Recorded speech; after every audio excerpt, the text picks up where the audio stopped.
Hey everybody, it's Dr. Goldner from Goodbye Lupus, and it is Wednesday, so we are just getting started here with Wellness Wednesday.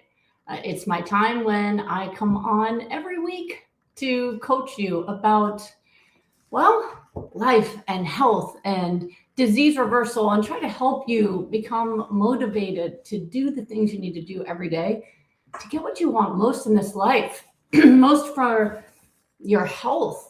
Right? I wanted to start today by actually sharing with you kind of a revelation I had today. And it really moved me this morning. And I thought, man, this is something that I want folks to feel. I want folks to understand. And it especially was potent considering what we talked about last week when I showed you that somebody had asked in our Smoothie Shred group, what makes this worth it for y'all? As if somehow it was taking away from your life to start eating healthy, to reverse disease, that forgetting the whole reason why. And so I really think that, I want to share something that changed my life long before I ever reversed the lupus 20 years ago. I think these steps that I took back then put me on the path to even being able to do what I did when I said goodbye to lupus back in 2005. So here's what happened. It has to go back to when I was 19 years old. So in a couple weeks, I'm actually turning 49, oldest I've ever been. It's very exciting. 30 years ago, when I was 19, there was something that I did that really changed the course of my life and led me to become the person who could say goodbye to lupus. When I was, as you know, from 16 on, I was sick with lupus. And from 16 to 18, I was in treatment for my kidney failure. So I was put on heavy doses of steroids. I was put on hormone suppression to suppress puberty because they were worried that the chemotherapy they also were giving me could cause cancers, and it was a lot. And so my life really revolved around medical treatments and being a high school student, right? Those were the things I had to focus on. And even before I was sick, I was always I was a very active kid, okay? I've never been into sports. My mom used to joke that in the winter when it was cold, I'd be reading in the heat. And in the summer when it was hot, I'd be reading in the air conditioning. Anybody else relate? I kind of joke now that I'm half couch potato, half athlete, because my father is an athlete. He has been in sports and athletics his entire life. And even he has worked out every day, as long as I've known him, which is my whole life. Even in his 70s, right now today, he does 100 push-ups every day, 100 sit-ups every day, and he runs. And he actually has, he gets first place when he runs 5Ks and things, which he told me is a lot easier when you're running against people in their 70s. But he's an athlete. He loves exercise. He never goes a day without it. My mom, opposite. She's never liked to exercise. She was a dieter. She controlled her weight with diet and never exercised. Her first time exercising was actually in her late 50s when she was trying to reverse all of her diseases. And she lived with us for a while, went to boot camp, and she went from size 12 to a size 3 in 3 months and was ripped, and she'd never done anything like that before. So with really high support and high motivation, she can exercise. But as soon as she doesn't have to, she drops off and does the minimum she needs, right? So I've always joked I'm half couch potato, half athlete, but really mentally I'm more couch potato. I'm hyperactive, like my energy and everything interacting, but there's no part of me that craves fitness. Right? Just naturally, like, ooh, it'd be fun to run. Never have I ever said that. Okay. So to understand that, so when I was 12 years old, I started wearing a back brace 23 hours a day for scoliosis. It went up to here in the front, all the way up to my shoulders in the back, inhibited my ability to expand my lungs. And so starting at like 12, I got to get out of PE. And then of course, when I was in high school and with lupus, definitely so too. So I actually thought that was good. As a kid, I loved the fact that I didn't have to go to PE because I hated exercise anyway. Obviously, that's not the healthy way to go, but that's the way my mind worked. So even before lupus, I was a very weak person. Even though I tended to be a naturally skinny kid, I had no muscle, I had no athletic ability. I could never run a mile. My entire childhood, I never did. We used to have, I don't know if they still have it, the Presidential Fitness Awards, and you'd all have to run a mile. Well, because of my back brace and my health conditions, I never had to run it. I would walk slowly around the track, but I'd never done it. Fast forward, I'm in college now. I'm finally off the chemotherapy. I only have to take pills for lupus. And the pills I'm taking manage my pain, my arthritis pain between steroids and Celebrex. I'm able to manage my pain. And I had this revelation at 19 that I didn't want to be weak anymore. My whole life, I was a weak kid. I wasn't strong in any way, even before getting sick. And then getting sick made me even more so. Those of you who are on high-dose steroids, steroids actually break off your muscle tissue. They're gone. So any muscle I even had was gone. So I truly was skin and bones at that point. Sometimes people come to me and they feel upset. They go, oh, eating this way got rid of my muscle. I'm skin and bones. I'm like, no. Being sedentary and prednisone got rid of your muscle. We just revealed that you have no muscle when the body fat lifted, right? So I was a very weak person. And I just had this feeling, I don't want to be weak anymore. I want to know what it's like to be strong. I want to be able to run a mile. And I don't know. And the thing is, I don't like to run. I didn't like to exercise, but I wanted to be someone who could. I'd spent years of my life being someone who couldn't. And lupus did that to me, right? You can't do this. You can't go in the sun. You can't stay up late. You can't go and do these social things because you have this much energy between chemo and your meds. You have to use it to study. So it was all about what I couldn't do. And I wanted to become someone who could, not just mentally. I mean, I still graduated at the top of my class. Intellectually I had it, but my body had been my enemy, or at least I was taught it was. And I didn't want that anymore. And I didn't want it so badly. I was willing to do something I didn't like, which was I wanted to start running to see if I could run a mile. I didn't want to be a marathon runner. I wanted to be able to run a mile. So I thought, what is it going to take for me to do this? Because I already know I don't like to run.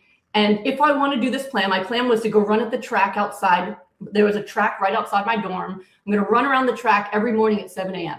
I'm also not a morning person. So I thought, how is this going to happen? So I'm like, I need a partner. So I found someone in the dorm across from me who was on the other side of the track, who also wanted to lose weight and she wanted to exercise more. And I said, every morning we're meeting at 7 a.m. at the track. And if you don't come, don't tell me. Don't call me to say you're not coming, because I know if you do that, I won't show up. I need to think you're waiting for me every day for me to get up and go. And it worked. I showed up and I started on the track.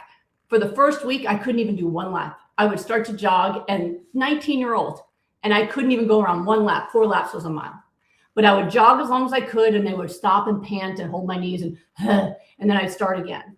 And as I would go, I heard all the noise everyone else does. My brain going, this is hard, I don't like it. Right foot, left foot, right foot, left foot. My lungs are burning. This doesn't feel good. Right foot, left foot, right foot. My legs are burning. This is hard. I don't like it. Right foot, left foot, right foot. And the key to accomplishing something that is so important to you that you're willing to do something you don't like is that you hear the noise and you just keep going anyway. And literally, that's what I was doing. I could hear it. I could feel it. All the objections from this weak body that didn't want to go. Right foot, left foot. And what I found is 2 weeks in, I could do a full lap. Slowly, but it was a jog. The feet were moving, the knees were bent, and I could do a lap. At the end of a couple months of going every morning at 7 a.m., I was able to do the full 4 laps. Took me a while. I don't remember my time. But the glory I felt was so incredible. It was so incredible. I'd never accomplished something physical before. As I said, intellectually, yes, I'd had a lot of success. That was nothing for me, in terms of like motivation, because I loved to study. I loved intellectual success. It came natural to me. But my body was the enemy, was weak, couldn't do it. The glory I felt from being able to run that mile led me to want to do more things in fitness. I joined my first class, that was step aerobics. I started learning how to weight train, and it became something that I just did. I can tell you to this day, I don't wake up going, I can't wait to get to the gym. It doesn't happen because the couch potato gene is strong in me. But I go anyway because that glory of having a strong, fit body is so worth it. And how did I do it? I did it by doing the thing I didn't feel like doing every day, even though I didn't feel like it, because what I wanted more was to feel that glory. I think for so many people, they're so caught up in, I don't feel like having a smoothie. I don't want to drink any more water. I don't feel like working out. And they'll go, that's why I'm not working out. Help me feel like doing it. I go, it doesn't work that way. You feel like doing it after you do it. You have to want something so much that you're willing to just keep taking those steps, whether you feel like it or not, whether your mind's arguing with you or not. And the realization I had, so I go to a strength and conditioning boot camp in the mornings, and normally they just have us do like sprinting and weight training. If you've read Thomas's book, my husband's book, Miracle Metabolism, he talks about fast twitch muscle and slow twitch muscle. I'm fast twitch. I'd rather do a little sprint than anything long. And so I actually haven't run a mile in years, many years, probably more than 10 years, maybe longer than that. I'll do little sprints and stuff like that, but I've not run a mile. Well, I show up at boot camp yesterday, and on the board, because we get the workout of the day on the board, it says run a mile and then do the training workout. And my first instinct was, ugh, I don't want to run a mile. I don't want to. I don't feel like it. I don't like to run. I still don't like to run. But it's on the board. And the great thing about going to a boot camp is I just do what it says. I don't think about what do I want to work out today. I just do what it says. And I like that. And everyone else is doing it too. And so there's that peer pressure of the positive kind. So I get on the treadmill and I set the information. Now, I haven't run a mile in a long time. So I walked for a few seconds to warm up. Then I put it up, not fast. It was like 5.3 miles an hour. And I did it. And the whole time I was like, ugh, I don't want to do this. I don't feel like doing this. I don't want to do this. I don't feel like doing this. And then when I was about 0.8 miles away, I suddenly realized, oh my gosh, I'm about to turn 49. And 30 years ago was the first time I ever ran a mile. And it's emotional to me because I went from someone who at 18, 19 years old couldn't run a mile to someone who's 49 and who can. And so I finished that mile. It was slow. It was like 11 and a half minutes it took me, but I did it. I jogged the whole way. I got off, and the first person who looked at me, I told him, you know what, 19, I couldn't run a mile, and I'm about to be 49 and I can now. And he's like, way to go. And I'm like, thanks. I had to celebrate with somebody. And then today I went back. They made us run a mile again today.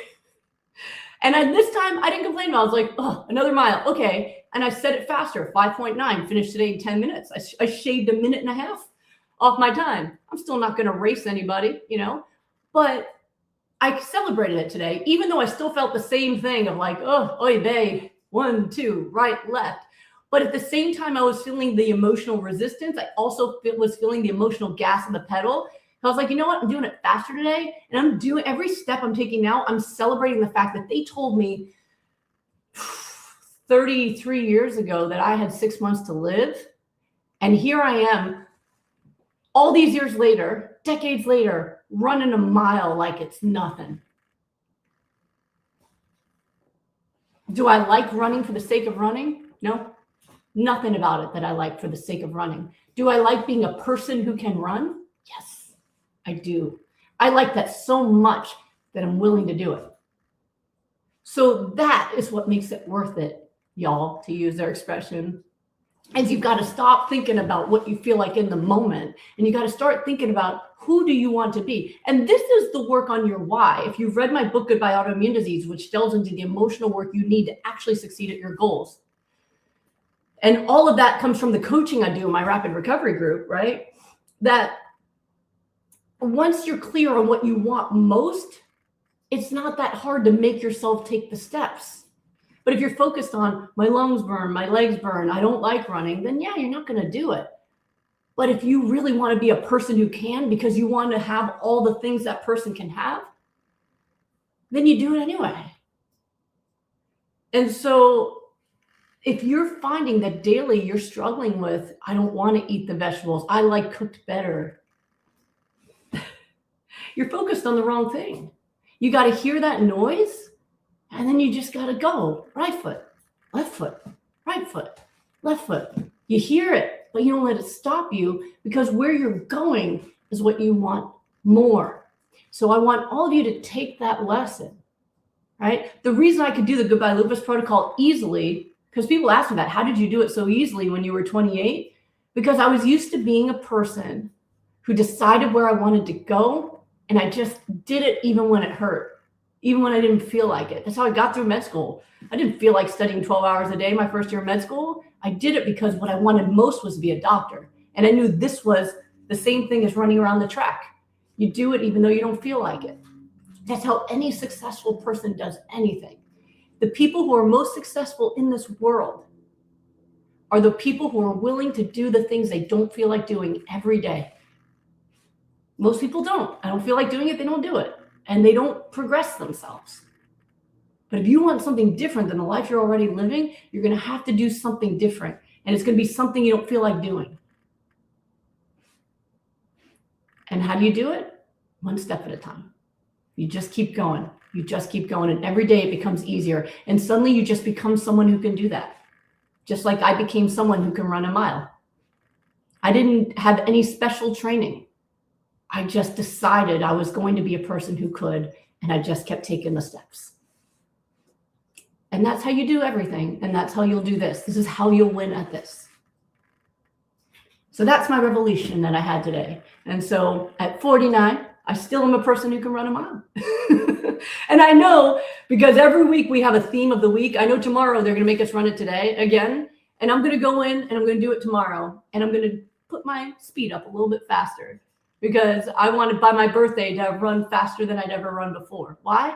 Because I like aging in reverse. As a teenager, I had arthritis. And now, someone who's only a year away from 50, I don't. I feel good. I feel powerful. My body is strong. I am not a weak person anymore.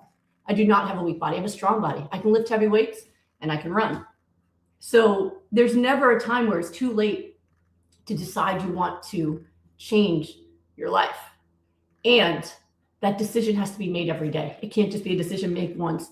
You make it every day. You make it every step. You make it every sip. You make it every bite, until it just becomes something that you do. So that's what I wanted to share with you. I hope that means something to you. I hope that helps you. Because I think as much as folks come and want to share ask all these different questions, during Wellness Wednesday, and I'm happy to answer them. I mean, that's what I come on to help and answer. A lot of the times, the questions I'm being asked really don't matter that much in terms of your ability to do the program. It's just your mind trying to resist taking the action.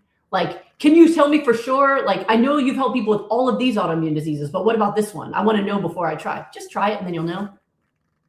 Right? That a lot of times it's a distraction. Your brain's distracting you from taking action by saying, I need this answer before I try. Sometimes you really do, but most of the time you can take action anyway.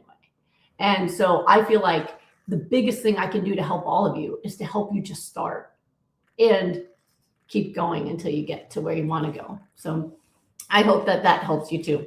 So yes, I get teary-eyed on the treadmill sometimes thinking about that. Elaine saying on Instagram, thank you. Very helpful. Never thought about this. Right foot, left foot, even with the noise. Yeah, you can hear it, but not give into it. That's exactly how we do it. We hear it and we just don't give into it. And then that's how you get where you want to go. Diana Bananas is saying, and here I am 3 months older than you, told I would be almost blind by now, walking for 45 minutes outside in 19-degree weather. Well, that is really fascinating. The cold too. That's something you're not going to find me doing, but happy birthday. Vita says, Dr. Goldner, you look younger every time I see you. That's very sweet. I can promise you I'm older. I've earned all of these smile lines, and I'm not going to change them. Let me see here. Thank you, Navigno Kiko. I appreciate that. Parks Love said, I'll need to work with you. And that's okay. Listen, that's my favorite thing to do is help people with this, because when you're not ready to push yourself, having a coach to push you is the way to go, right? I mean, that's one of the reasons I like my boot camp, is because with everything I do all day long, I don't want to have to think of my workout. I don't want to plan it. I don't want to decide what I have to do. I just want to show up and have someone say, here's what you're doing. And I go, aye, and then I go do it. And that is something that can really help you get to that point. In my rapid recovery group, that is our whole goal, is we coach them through not just the food, but we try to teach them how to be a person who can. That is the whole purpose of doing that program, right? Because we don't want people to do it for 6 weeks and then stop and then go back to their old ways. We want to teach them to become a person who can, a person who can solve problems, a person who knows how to keep going in spite of the noise, in spite of not feeling like it, because it's just another day and this is who I am. I'm a person who does. That's what we want to do. So yeah, if you need that help, my goodness, I'm happy to do that. Oh, here's a celebration. Let me share it. This is so good. This is the stuff, guys. This is what makes your life better. This part right here. All right. So see if you can see it. Kay Smith says, after you helped me cure my Graves' disease at 67, I started weight training and my body is fitter and healthier than I was at 40. Being sick and finding whole food plant-based was the best thing that ever happened. And that I agree with 100%. That for a lot of the folks that I work with, it was getting sick that led them to the path of the best life they could ever have. I feel like that's true about myself. Everything about my life now and what I'm doing, the people I help and the way I live my life wouldn't have happened without my illness. And I'm grateful for it. It taught me about my own strength to be sick and to get well. You know, that's something that I had to discover about myself. And it's something I'd like to help other people discover about themselves. I was gifted that from a young age. All right, let's see. Any reactions to that? And then I'll go into all the questions that you have, because of course, I know that you're here for that. Krishna Smoothie Shred says, your story is exactly what I needed to hear. Thank you so much. Oh, I appreciate it. I'm so glad. I'm so glad. I felt like that. I felt when I'm thinking about Wellness Wednesday, that is one of the things that you know, I'm always like, is there anything that's coming up for me that I feel like I need to teach? And when I was on the treadmill with tears in my eyes today, I was like, this is it. This is what I want them to understand, because this is going to get them to where they want to go. And that's what I want. I want you all to be well. That's what I want most. Now, if I could get through a Wellness Wednesday without, you know, tearing up, and that would be tough. Let me see here. All right, we'll check what YouTube's saying, and then we're gonna, then we'll get into the other question. Let's see here. Fruit Sugar Love, whatever issue you may have, just try it and start. Absolutely. Here's one said, Dr. G's protocol works. Smoothies healed issues I didn't know I had because I was accustomed to feeling diseased. I started a protocol at 49, healed in less than 6 months, 53, and now thriving. Hallelujah. Yeah, that's it right there, right? Charlotte Lewis called me a Sherpa to reach the summit. Absolutely. Let's see. And Brenda 9156 says, great advice. At 83 years old, I still want to do things my body wants to say no to, but with one step at a time, I can be stronger. Thank you for the wake up. Absolutely. The oldest person, I've talked about this before, the oldest person who ever worked with me was 100. And he signed up with me because he got a positive marker for autoimmune and he didn't want to die of autoimmune disease. He still wanted to do more. And he switched to a completely raw diet. He figured at that age it would be for the rest of his life. 100% raw, was jogging every day at 100. I mean, I'm sure he wasn't fast, but like he made that decision, and you know, and he loved it. He was enjoying the fact that he was adding to his life. So it's never too late to do those things. Absolutely not. All right, let's see here. Michael Bowman, how do I sign up for the 6-week program? If you go to goodbyelupus.com, or there's a link usually with this video that has a link tree for everything. That if you go to goodbyelupus.com, then you'll see work with Dr. G, and one of the options is our rapid recovery group. And so if you go to that, then you can sign up. Our next group actually starts on March 20th. So that one is enrolling currently. So that would be the way to do that. We love that group so much. Our people are doing so well. You're welcome, Lois Martin. All right, let's see here. And Onir says, I'm full overload. I think sometimes overload comes also from overthinking. That's why I think it's nice to just think of the steps, right? You can let your brain do all the stuff it wants to say and just keep doing it anyway. My husband likes to say in our rapid recovery group, he coaches with me, and he likes to say the cool thing about it all is that you don't need to get your brain to believe it In order to get results, you just need to do it and do it consistently. So your brain can go, what if it doesn't work? And what if I'm not better? And what if this and what if that? Right foot, left foot, right foot, right? You can let it all swirl and just keep taking the actions and you're going to get the results. So that is so, so important. Yes, opinion JG8TI. Anyone who cured Hashimoto's thyroiditis? Many, many, many people. In fact, I bet some can reply here and let you know that. Okay. Let's see here. And then Michael Bowman said, I'm scared of all the oxalates. I'm scared I'll get kidney stones with hypernourishment. Be afraid and do it anyway, right? If you've never had oxalate stones and you don't have a reason that you would expect to, then usually there's no problem. Imagine that, I mean, think of it this way. There's thousands of people all over the world that are doing this. And yet it's not like thousands of people are all like, yeah, I got rid of my RA and now I've just got kidney stones. It's not like that. It's extraordinarily rare that someone gets stones. And if they did, they were going to get stones. The major cause of kidney stones happens to be dehydration and high meat diets that creates acidic urine. Eating this way creates an alkaline urine and high hydration, which prevents stones from forming. So most people actually get rid of their stones doing this, not the opposite. But again, hear the fear, hear the worry, take the steps anyway, right? Christopher's cutie says, every single time I listen to you, I learn something new and I'm always inspired. I can't thank you enough for that. You're so welcome. I'm so glad. I'm so glad. If anything I've been through in my life can help any one of you, it's a blessing for me. So I'm always glad. Claudia Stone says, I love the stories. Dr. G, as I got sick and tired of being weak and tired myself, that's why I've been working hard. After shattering my femur, a doctor said I would never run again, and I'm trying to anyway. Yeah, find out. Take the steps. Do the work. Do the physical therapy. Yes, Jen, you get it. Jen, WFBE says, commitment first, motivation follows. 100%.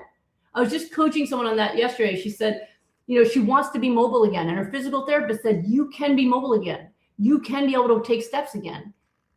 And I said, the only way you're going to do it, though, is you have to exercise. If you go from, you know, completely sedentary because of your illness to wanting to be able to do things like steps, you have to exercise and build strength. There's no way around it. And she goes, well, can you help me want to?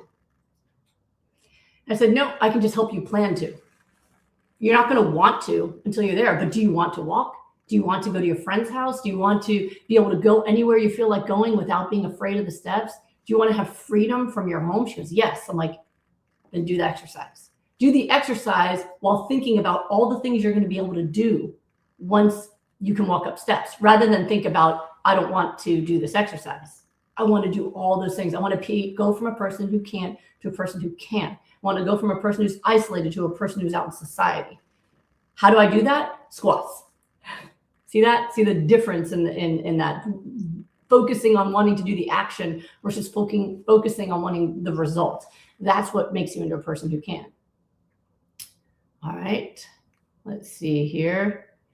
Mega Goddess Love, say, I used to do step aerobics. That was the first class I ever fell in love with. I never, this is in the mid 90s. I'd never seen a woman with a six pack before my instructor for step aerobics. Nowadays, there's fitness influencers, there's social media. There was no social media when I was in college. I got my first email address in college, right? So I'd never seen that before. And to see someone, she had a six pack, but she was also so full of joy in life. She was dancing around laughing the whole time. And I was like, I want that. I want to be that. I want to be someone who's so fit and strong and just dancing around and loving movement and all that. She was very inspirational to me. And that's one of the great things about classes is, you know, whether it's, you know, doing my group or doing a fitness class or anything else, if you find someone who inspires you, it's a lot easier to want to listen, right? If you don't like me, well, you shouldn't be listening right now. I'm probably annoying the heck out of you. But if you like listening to me, then I could be someone who inspires you, right? My fitness instructor was someone who inspired me. So I wanted to go to every class so I could just be in her energy and following what she did, right? So it makes a difference. That's why I love classes. Chris Fit Vegan says, proud of you for fighting for your life and surviving lupus. 20 years, no medicine. You inspire so many. Thank you. It means a lot to me. Let me see. All right. Let me see. Senator, I emailed you about upcoming appointment. All right. I will check for you. Let me write that down. I am sorry that I am very slow on email. There's a lot of email and I never get to the bottom, but I will look for one with this name. Here we go. I apologize for that. All right, let me see. I do, as I'm getting close to an appointment, I do check for any emails from the email address that's enrolled so that I don't miss those. So probably will be on there soon. Oh, Jody wore a back brace too. Oh yeah, I wore that back brace. Even when I was 19, they still wanted me sleeping with it at night. Doctors and me, man, I was keeping them going. I had so many doctors. Let me see. All right. All right, let me scroll back up to the top. Let's look at questions coming up here. Shawnee Kennedy, thank you so much. Happy Wellness Wednesday, Dr. G. Love you and your protocol. Sending big hugs to you and Thomas for your generosity and dedication to making healthy diets simple and achievable. Thank you so much. You're welcome. And that also tells you what someone's mindset is. Whenever somebody says this is hard, I know there's some emotional resistance. Whenever they say it's easy, I'm like, once you realize how simple it can be, then that means you're in the right mindset where you're like, oh my God, that's all I have to do versus, oh my gosh, that's all I have to do, right? So that's pretty awesome. I love that. All right. Mr. Bojangles, I'm on hyper-nourishing smoothie protocol. Okay, it's been 12 days. Good. I've been exercising, yoga, swimming, and weightlifting for the last 5 months. Would like to know if I have any chance of reversing. You didn't say reversing what? It says, even a small chance, would deeply appreciate your guidance. Took TNF once following suggestion. Got sicker, energy is really bad. So I don't know what you're trying to reverse, but exercise and nourishing yourself is the pathway there. If hyper-nourishing alone isn't enough, then you go full into the Goodbye Lupus protocol, right? And you eat in a way that optimizes your ability to reverse disease. You do all that exercise, you work on your self-care, and you will get yourself as healthy as you can get. And I think that's the most important thing to look at as a goal too. Whether, sometimes that's something that people will go, well, I only want to do it if I know I can 100% reverse it. Really, why not? Why not just do it to see how healthy can you get? I don't see a downside to getting as healthy as you can possibly get, to slow down your deterioration, to get back as much as possible and make sure that you won't get sicker again. And then you'll find out. You can only try it and find out, right? But I don't know what specifically if you had told me what you're trying to reverse, then I could tell you, oh, yes or no, in terms of have we had other people do it. All right. Let's see. Hyra says, I have a friend that's doing a carnivore-ish diet. If I can convince him to do a 6-week, then hyper-nourishing whole food plant-based, can it reverse some of the sludge in their veins? Thanks, appreciate you. I don't know what you mean by sludge in the veins. If you're talking about vascular inflammation versus varicose veins or something like that, I'm not sure what. It will give them a much healthier cardiovascular system, especially compared to a diet that increases cardiovascular disease, like a meat-based diet. But good luck convincing them. Let's see. Becky says, day 10, yeah, does cooked food when eating in addition to the full smoothie negatively impact results? It can. So there are some people, a good amount of people, where if you add hypernourishment to an unprocessed plant-based diet, you're going to get amazing results in optimizing your health and even in disease reversal. The Goodbye Lupus protocol is raw because what we have found through many years of testing is that when it comes to optimal results and getting the same results at maximal speed, nothing has beat the fully raw program that we call the Goodbye Lupus protocol. And it's called that again because that's the name of my first book that told my story, but it's the protocol people use to reverse disease, whether it's metabolic or autoimmune. So what we found is for some people, they only get that same robust response when they do it fully raw. So you can always try if it's not urgent for you, you're like, I'd like to feel better, but I'm not, in urgent danger with organ failure or anything like that. And you want to try by a hypernourishing with some cooked food and see how you feel. And if it works, you're done. And then if it doesn't, you take the cooked food out. Or if you're like, I don't want to waste time, I want to do whatever works the fastest, you go right into the raw program. So yes, it could. Can I have clean coconut yogurt? I wouldn't do any coconut products while you're trying to heal, just because saturated fat has some inflammatory properties. I would do that more in step down. Flax crackers, dehydrated flax crackers are on plan. In fact, in my book Goodbye Lupus, Hello Delicious, I have recipes for dehydrated flax and chia crackers that people can eat. All right, let's see what Facebook's doing. Kim says hi on Facebook. Hi. All right. We celebrate eating plans. You know, I love some of these names. Hi, Beth. It tells so glad you do what you do, Doc. You're so welcome. Let's see here. Melanie Johnson says, hi, Dr. G. What's the best way to do a HIIT workout to help my cardiovascular system? I've heard 30 seconds on, 10 seconds off, 15 seconds, 45 seconds off, all different things. How long should I do the workout for? There's many different intervals that'll work. Thomas actually investigated this back in the day. So when they first did the research showing high intensity interval training is more effective for fat burning than just same state, steady state running, he started testing different intervals. He had boot camps in Orange County and hundreds of clients. And so he would test different speeds and look for results. And so he figured out all the intervals, and that's how he made his Fat Killer series. So at the time, he still has them, but they're a series of MP3s that have all the different ones that worked. But a basic way to start would be take for every minute, start with 45 to 50 seconds of steady state, 10 to 15 of fast. Whatever that is for you, that's a great thing about high intensity interval training, is that you could do the same interval but get better results because your speeds get faster. So in the beginning, it could be your steady state is a fast walk.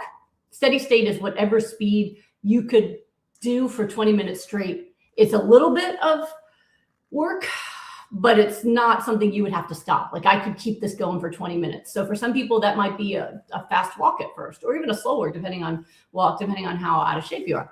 So you do your steady state.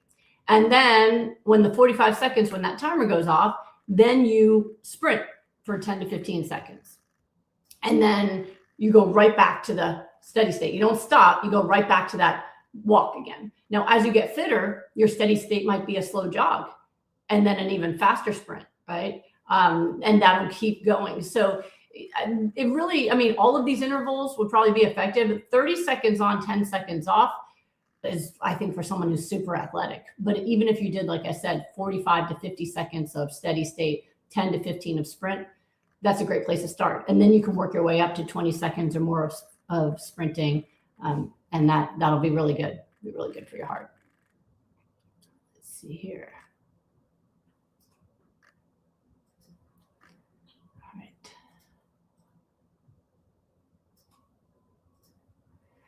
right. Ceciato, how can I find something in any of your sites that will show an overeater that the rapid recovery program or appointment with you is a good investment? They'll do it if they see something concrete. You can always look at testimonials. We have testimonials that you can see straight from our site. You can look up different diseases on our YouTube. You can also go on Smoothie Shred. So in our Smoothie Shred Facebook group, when I see celebrations, I try to pin them to the featured area. There's many that go by that I'm sure I miss, but whenever I do see them, I try to add them so that when people come into the group and they're like, oh, I need to be inspired, they can click featured and just flip through all the different things people are celebrating about different things that have happened. That's a great place to go. Classes have a lot of testimonials in it. Even my books have them. Goodbye Autoimmune Disease. Even my recipe book has the testimonials of the people who submitted the recipe. So I think the most motivating thing is hearing people's success, right? So that's probably what I would do. Kim wants to know, is lichen planus autoimmune? I hear both yes and no. I'm in week 2 of your protocol. It's definitely inflammatory, and yes, it's up in the air whether it's autoimmune or not, but we have seen good results with it. So I'm glad that you're doing it. All right, let's see here. Stephanie wants to know, hi, Dr. G, have you had clients report that your protocol has reversed generalized anxiety disorder? I'm hypernourishing, fell off protocol during Christmas for psoriatic arthritis, and my anxiety has increased while arthritis has improved drastically. Actually, yes, but I think that it's multifactorial. So on the one hand, whatever you're nourishing your body with is going to nourish your brain as well. But the other is also how you're focusing your mind. So for example, if while you're on the protocol, you can tell your worried mind, hey, now I'm doing everything it takes to be well, right? I'm eating the right foods. I'm doing my self-care. I'm getting a good night's sleep. So now I don't have to worry about my disease anymore. I'm doing whatever it takes to get better. That provides a lot of relief for anxiety, right? Versus if you're doing all the right things, but then spending all the rest of your time going, I don't know if this is going to work, and why am I doing this, right? Then that could provoke anxiety. If you spend a lot of your time watching and reading stuff about health issues and all the negative things and stress and trauma, that's going to make anxiety worse. If you listen to things that you find inspiring and give you hope, that's going to decrease anxiety. So how you focus your mindset on this, that is going to make a big difference. For folks in rapid recovery, very widespread sentiment for folks with anxiety has been this diminished or even eliminated my anxiety. But again, I think it's not just the food, although it's a part of it. Even in Smoothie Shred, I've seen people celebrate getting off their medications for anxiety, but also the fact that what we do every day, right, is we work on one, I'm constantly, they're watching me, teach them about how to manage their moods and their anxiety. But two, every day, if they're off plan, if they're struggling, we help them come up with game plans. And so their anxious mind actually learns that I don't just have to worry about things. If something goes wrong, then I'm just going to find the solution. I'm going to come up with a plan to fix it. And planning, game plans are really the solution to anxiety, right? Worrying doesn't solve problems, it creates them. But game plans does solve problems. And so that's really, I think it's that process makes a big difference too. So what I'd be looking at with you is, where is your mind while you're doing all this, right? That if your arthritis is getting better, are you celebrating that? Because that should help anxiety, right? If my symptoms are getting better, then I'm going to feel happier. So I'd be looking at that as your primary thing. All right. Let's see here. All right, let's look at Smoothie Shred has some questions here. Marianne says, my legs are weak. I'm doing weights Monday, Wednesday, Friday at a gym with a semi-personal training. Yay me. Do I need cardio? If so, what's good cardio without running or walking? Okay, well, if your legs are weak, weight training's the way to go, right? There's lots of cardio you can do without running or walking. There's the rowing machine. There's even something called an upper body ergometer, where it's like a bicycle, but you do it with your hands. You can also do something called interval training. So that's what I like to do. My strength and conditioning boot camp is interval training, meaning we never stop moving. So we rest different muscle groups, but we don't rest our heart rate. So even on the day, we don't normally run miles in my group. We normally just go from work. So it's like today, we did the mile run in the beginning, but then after that, we weren't running. We were just going from one exercise to another. So I did rows, and then I did abs, and then I did another back exercise, and then I did more abs. And so there was no pause between the different exercises. I was just resting my back while I was doing abs, and I was resting my abs while I was doing back, and my heart got to keep up that same rate. So interval training also is cardio without you just having to be, just moving in a straight line kind of thing. So I'm proud of you for working on your strength. Erin is celebrating. My kids are now hypernourishing with me. Thankfully for you, Dr. G. Oh, I'm so happy. So happy. Let me see. Heather says, I have an upcoming wellness appointment. Yay. Do you have a PDF of the intake questions? Let me know how to get information ahead of time.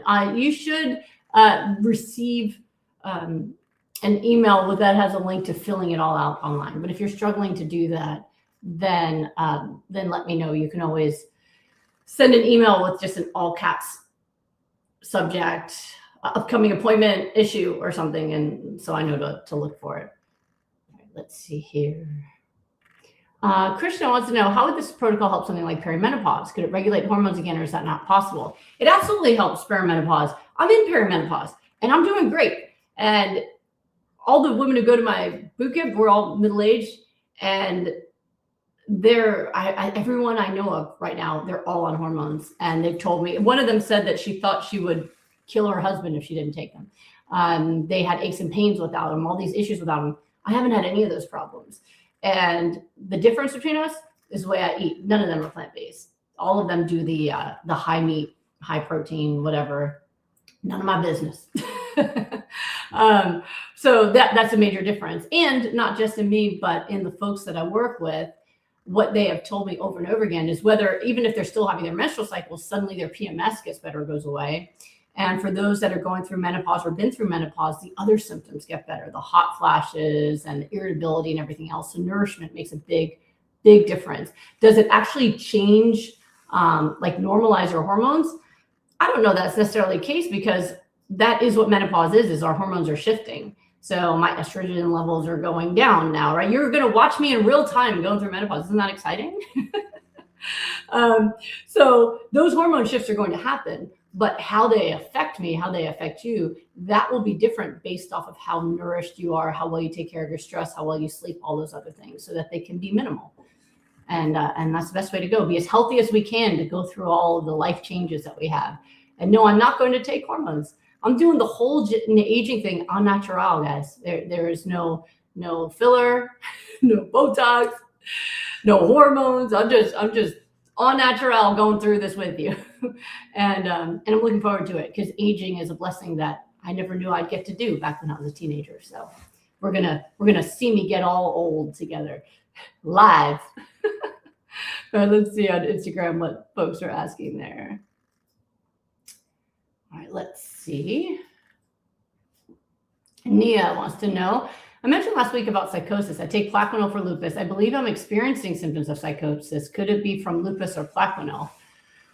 First of all, I hope that you're working with a doctor on that, because even if it's caused by lupus or medication, your doctor can help you with those symptoms. And it's very important so that you can get it under control, right? So I'm sorry you're going through something that scary.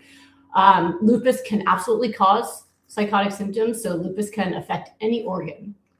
While most commonly people feel it in their kidneys or their lungs, it can also affect things like the brain. So one testimonial I have from Mariana, she had lupus-induced seizures. There's also people who have lupus-induced psychosis as well, and that has to be treated as a separate symptom. Now, people with lupus can also get psychosis, or any disease can also get psychosis from some of the medications, not typically Plaquenil though. Usually if you're going to get it from a medication, it's prednisone. Prednisone is much more commonly known to cause mania or psychotic symptoms in sensitive people.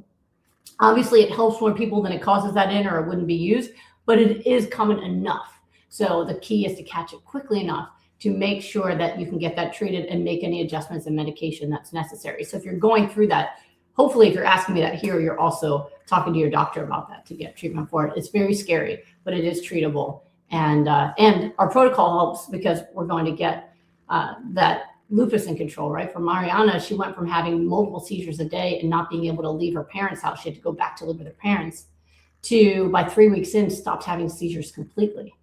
And at the end of rapid recovery, she'd come right from the hospital into rapid recovery group. She was in one of my early groups, the first or second group, I think. And she, her dsDNA antibodies were in the 3,000s. And by the time she finished, she did 2 rounds of our group because she didn't want to leave. She wanted to make sure she had all the skills locked in. So even though her seizure stopped halfway through the first one, she stayed with us. And sometimes people decide to do that. And in the second one, by the end of the 2 in a row, her dsDNA was like under 50. And that's with no changes in medication. That was with the changes she made in her lifestyle. And she was able to leave her parents' house, go back to doing the things she loved, traveling the world. It was beautiful. So it's worth it to do everything. But if you're experiencing psychotic symptoms, getting them treated is important before they become out of control and damage things about your life. So Zilla, hi Zilla, can you have flackers on the Goodbye Autoimmune Disease protocol? Yep, that's why they're in my book. You can. How much for weight loss? They don't affect weight loss. That's a great thing. It's a magical thing about omega-3 fatty acids is they're a fat, so they create satiety that you can enjoy, but they don't make you fatter. They actually increase your metabolic rate. So enjoy them, have fun. As long as they don't interfere with you eating the stuff you need to eat, you can enjoy them as much as you want. And Lucky Cat again, with lupus nephritis, is it okay to drink more smoothies than the minimum amount required? Yes, as long as you're not on restrictions. So there's plenty of people with lupus nephritis that can have as much water as they want, have as much vegetables as they want, their potassium levels are fine, and you absolutely can. For people who are on potassium or water restriction, that's when I come in and go, here's your max amount of vegetables you can have, here's your max amount of water. So that I can't do without seeing someone's labs and working with them directly. All right, let's see here.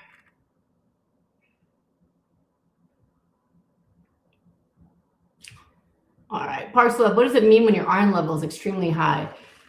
It can mean many things. Most of the time it means you're over supplementing, but there are other illnesses that can be attributed to that. So that is something to talk to your doctor about. If your iron level's high and you're taking iron, and sometimes it's in a multivitamin, other things, talk to your doctor about it. If not, they need to investigate to find out what's the cause of it. All right. Let's see here.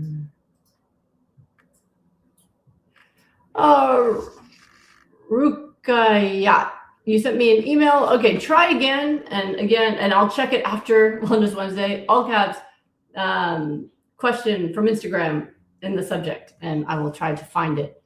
Please understand, one of the reasons I do Wellness Wednesday is because I can't keep up with the messages. It means so much to me that you all value what I have to say and you're looking for my input. But the volume of emails I get is just impossible for me. So what I try to do is I scroll through to try to find, like, first of all, there's spam. I know all of you understand that. So there's just junk.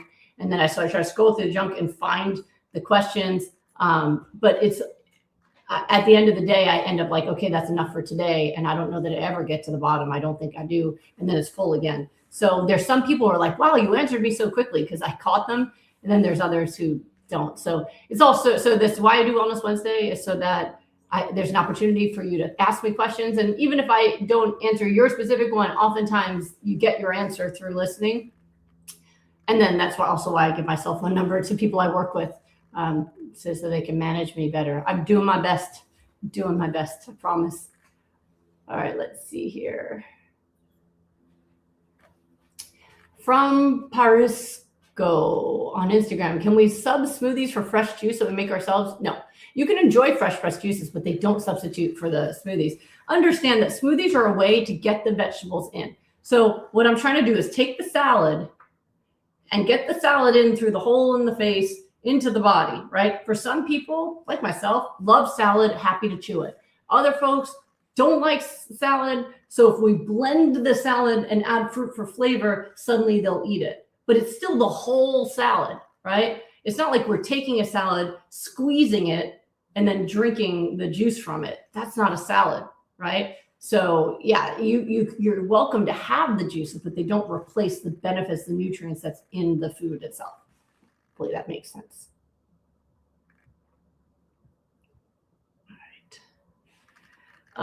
right. Jenny said, I tried green smoothies and I got breakouts. Oh no. Well, don't panic. There's a lot of reasons that can happen. Number one, it could be you're just sensitive to something, right? Maybe there was an ingredient in there that you're sensitive to. Maybe it's spinach or something. I don't know. In which case, the best way to find out is eat the ingredients separately. So if you made a smoothie that had power greens, mango, pineapple, banana, and flax seeds, then take a few days where one day you're eating spinach with every meal, another one you're eating a lot of mango, another day a lot of pineapple, another day you're doing a lot of flax seeds, maybe pudding or something like that, and then see if it happens again. If not, then you're not actually sensitive to any of the ingredients, which means blending them up shouldn't cause a problem. So it could be that it wasn't even the smoothie, something else triggered it. So that's one way to know. If you have a pineapple day and then boom, breakout, it was the pineapple, right? So blending versus chewing shouldn't create a new allergy or breakout that you wouldn't get otherwise, right? Same ingredients shouldn't cause a problem. Now, detox can. So some folks, when they start the healing process, they have an increase in weird symptoms. They feel rashy, itchy, breakouts, fatigue, pain flares, and that's actually part of their healing process. So if you've proved to yourself you don't have any reaction to any of the individual ingredients, it could actually have been a first step towards your recovery. All right, let's see. Debsky says, you look fabulous. Thank you. Will your protocol help with lymphedema? It can. I'm working with someone with it now, and she had to get, she has to wear the wraps and everything because she's been disabled by it. But in the past, it still doesn't come down very much, and she still had no increase in mobility. Since working with me, and she's not perfectly on the plan, she'll have good times and bad times, but if she does add something, maybe something cooked, there's been some incidents of unhealthy eating, but overall has been pretty dedicated to getting the nutrition in. And with her wraps, she said when they undid the wraps, she actually can see the shape of her legs that she was never able to see before. And she's had increased mobility where she could only sleep in her chair. Now she can actually get into the bed and get out of the bed. And for the first time, a physical therapist said, I believe you'll be able to walk again. So while she still needs the physical manipulation of the wraps and all of that, the response she's having is beyond one that she's ever had before. And she's a senior, so retired person. So the fact that at her age, with how long she's had this issue, she's now able to increase her mobility and increase the results of the physical manipulation so dramatically for the first time. It's all the nutrition. So that's pretty cool. Let's see here. Oh, here's another cool celebration here on Instagram. I love watching you guys celebrate. As I said, it's what inspires me so much. Every time I finish this, when I see people celebrating, I'm like, I can't wait to do it again. So imagine what you're doing for the folks who are, who needed to see that just to make them want to do this, right? So our Sacred Wellness says, 7 months ago, I began the Goodbye Autoimmune protocol out of desperation, a long hauler. I was on and off steroids, antibiotics every other month. I haven't gotten a virus or bronchitis in 7 months. Thank you. You're welcome. And thank you for sharing that. That is so wonderful. There we go. So that is really, really cool. A lot of people with long haul COVID who I've seen completely reverse it in less than 6 weeks. It's pretty awesome after years of suffering. So I'm glad that you're doing this. And it's been shown that not only does this reverse disease and optimize immune function, it optimizes cellular repair. And they're understanding more how it works. Those people who actually work in the lab instead of just working with people like I do, I can teach you results. They can teach you all the hows and whys. And they found that cruciferous vegetables contain ingredients that accelerate repair of the lining of the lungs, decrease lung inflammation, as well as block things like viral replication. So just by being on our protocol, that is preventing you from getting sick. And if you do get an infection that sneaks in, you're not going to have that same response because you have lower inflammation in your lungs and you have a faster ability to repair the damage. Isn't that so cool? So it's a wonderful thing. That's why I say stay on the hypernourishment, because even if you're healthy, there's still viruses out there. There's still infections you can have. Be on the antidote so that they really have to struggle to try to infect you. And if they do, they're still kicked out within a couple of days most of the time. All right, let's see here. Someone on Instagram says, hey, I'm putting a cup of cauliflower in my green smoothies and it's really good. Never thought possible. That's awesome. I love that. All right. Breathe Love New York. My mom and I are back in your protocol. Love you so much. Love you back. I'm so happy for you. That's great. Keep going. Keep doing it. Right? One step at a time. Now you're just going to hear me in your head. Every time you hear an excuse, right foot, left foot. That's what you're going to do. Let's see. Hill Kaji wants to know, do you have to change how much protein and fat you eat at 49 resistance training? No, I don't focus on the numbers for protein and fat and no, that doesn't, when you think about it, while that can work, it doesn't really make a lot of sense, biologically speaking. What other species has to calculate? Can you imagine seeing like a lion out there like, I did my workout and then I got this and then how much fat and how much protein? No, the way Thomas breaks it down in his book, Miracle Metabolism, is perfect because it's really just based off of like satiety and input, right? Like you nourish yourself, you do the hypernourishment until you're satisfied, and then you add in whatever extra food you need for your goals. Like if you're trying to put on weight, I'm not trying to put on weight. I'm very happy being light and fit and strong. So I just eat, in addition to my hypernourishment, I just eat to fullness, whatever I want. So yeah, that's it. But you don't really have to do that. Now, being in full remission for 20 years, I'm not raw, I'm high raw. So I happen to enjoy eating things like tofu. So I eat tofu every day. And I eat, but I'm not thinking about protein. I just really like it. And, have cooked vegetables, other things in addition to it. But I get what I need and I know it because I get stronger every time I go to the gym. So that's the other thing is your results tell you if you're getting what you need. If you're feeling weaker at the gym, well, you probably need to eat more or you need to sleep more, for example. So you don't have to weigh your brain down with all that. The other ladies in the gym do. I mean, they're so afraid of soy and they're afraid of carbs and all these different things. And I just hyper-nourish, eat other plant foods I like, and happily show up and get stronger. It's great. So it's a lot less stressful. All right, let's see here. All right, let's go back over to Smoothie Shred. Oh, thanks, Joanna. So thank you for doing these sessions and helping so many people admire you and your work. You're welcome, and thanks for saying so. All right, let's see. And Tanya, thank you for understanding. She said, understandable. I appreciate you giving your time without charging. Thank you. I'm doing my best to help everyone I can. That is what I'm trying to do every day. So I appreciate your understanding. Absolutely. So let's see if we have any more on YouTube. All right. Jody Renard said, me, weak, hated exercise. Oh my God, presidential, hated that. The Presidential Fitness Awards. I didn't win any awards. Nope. But I feel like I could now. It's too late, too old. Let me see. All right, let me see if I can find some more here. Okay, Claudine wants to know, why do so many vegan plant-based doctors demonize salt? Dr. Doug Graham likes it to pica, like it's eating earth and a poison. This stuff sent me to the ER a decade ago with hyponatremia. I honestly do not know. That is a dangerous thing to say. And I'm sorry that that not only did they say that, but it sent you to the hospital. This is what's important to understand about salt. Salt in and of itself is not a bad thing. It is a necessary electrolyte. It's a necessary electrolyte. It's actually one of the things they got right on the dietary guidelines. Salt's a necessary electrolyte. It's 100% true. It's why we measure your sodium when we run a metabolic panel to check your kidney function. It checks sodium and potassium, right? In addition to creatinine and other things. Why? Because there is an amount of sodium you need in your bloodstream.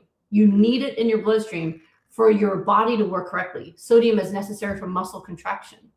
So if you don't have enough sodium, you can get muscle cramps. You can have problems with the electrical conductivity of your muscles, all right?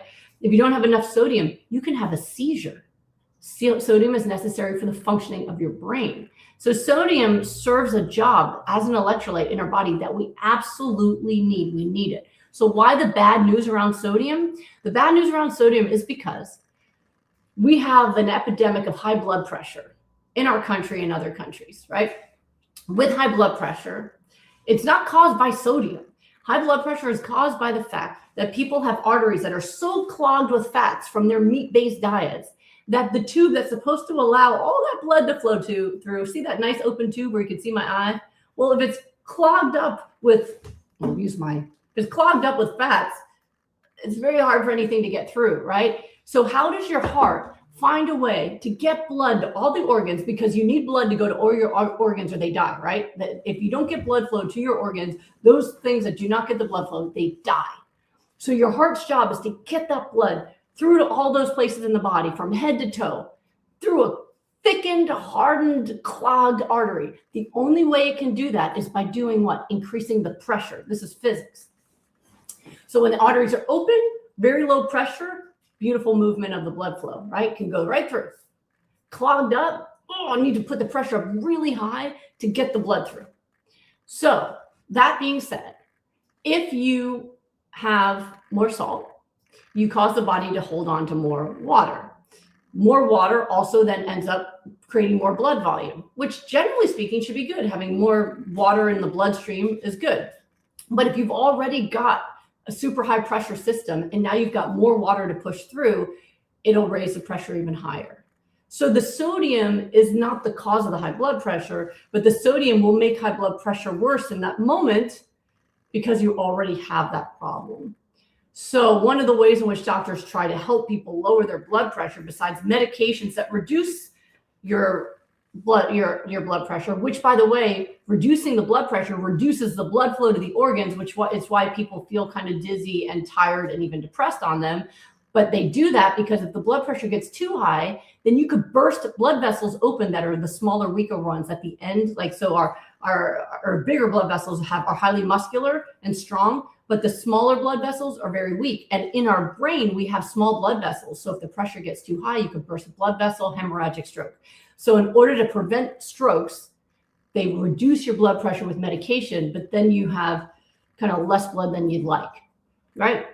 The other thing they do is they tell you to avoid salt, which will reduce the pressure again, but it doesn't solve the actual problem, which telling people to stop eating meat and dairy and processed foods would actually solve it, right? So that is the reason why, and there's other studies and stuff that go, people on really high salt diets have a lot of other issues, and they're trying to attribute that to salt. But I really think those issues are more associated with what they're eating the salt in, which is highly ultra processed things. I don't even want to call them foods, highly ultra processed things that actually create inflammation and damage in the body. And they also have a lot of salt because salt makes us hungry to eat more. Yes. So that is why sodium has ended up in the bad category. But we can't forget that it is absolutely a necessary electrolyte that we need. So I'm not telling people to have a pound of salt a day. I'm saying get in the amount that you need for your brain to function and your muscles to contract, which happens to be about a teaspoon a day. Most people eating ultra-processed foods are eating cups of salt a day. And I'm saying when you switch to eating raw foods and no processed items, you might become sodium deficient. So make sure you get a teaspoon a day, and that will give you what you need for your brain to work and your muscles to work. And whenever people don't listen, they get hyponatremic. If they're lucky, the first thing they feel is, some muscle cramps. If they're not, they could pass out, and then they got a concussion to heal as well. So I don't want anyone else to end up like you in the hospital with hyponatremia, which can affect their electrical rhythm of their heart, their muscle contractions, their brain function, because they demonize sodium, which is an electrolyte that we need. And that is my explanation about sodium. It took me over time, but I think it was an important one. So it was a really good question. I hope the coaching helped all of you today. Remember what I said. The key to success is to hear the noise and just keep taking the steps. If you keep doing that, you're going to get to where you want to go. And you have no idea what those little steps you took in the beginning are going to lead you to. I had no idea at 19, taking those steps slowly around the track at college was going to lead to me being lupus free and powerful and strong at 49 years old. I never would have guessed it. But it was those little steps that I took slowly and painfully then that have led to the amazing changes in my life that I get to enjoy now. So don't underestimate the power of each little tiny step that you take, and just keep taking them. And I'll see you next week, everybody. So thank you all of you for coming, and I'll see you next time.